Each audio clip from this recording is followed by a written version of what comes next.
سلام، من فرشاد ایرانی هستم. تو این پست میخوام درباره تکنولوژی امایت فیوژن یا AFT با شما صحبت کنم. تو پست قبلی گفتیم کمپانی هست به نام کمپانی آمگا گلوبال که داره یک سری محصولات رو به دنیا ارائه میده تو بحث مکمل درمانی، اما یک تکنولوژی خاص به نام AFT یا امایت فیوژن تکنولوژی داخلش به کار برده. حالا چی هست این AFT یا امایت فیوژن؟ ببینید، یه پروفسور آلمانی به نام پروفسور لاینز 25 سال میاد تحقیق میکنه روی فیزیک کوانتوم و نانو تکنولوژی. توی 21 روز تو خلا یک سری کریستال‌ها و کانیای طبیعی داخل زمین و داخل این محصولات جوری چیدمان میکنه که انرژی نقطه صفر تو بدن من و تو تشدید میشه. حالا چرا باید این تشدید بشه؟ الان اصلا انرژی نقطه صفر چی هست؟ میخوام یه مثال ساده انرژی نقطه صفر یا زیرو پوینت انرژی رو بعد توضیح بدم.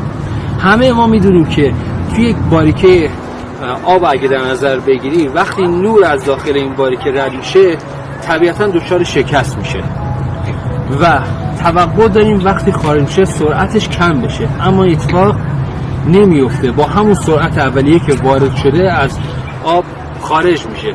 این چه اتفاقی افتاد این وسط؟ انرژی اولیه که مولکول‌های آب به ذرات نور میدن بهش میگن انرژی نقطه صفر. این تو بدن من و تو هم وجود داره.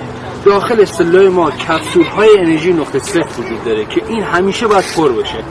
حالا چرا باید پر باشه؟ اگه نصفه باشه چه اتفاقی میفته؟ کم باشه چی میشه؟ چه مشکلاتی برام پیش میاد؟ تو پست بعدی با من همراه باش تا برات بگم که این چه معجزه‌ای میکنه.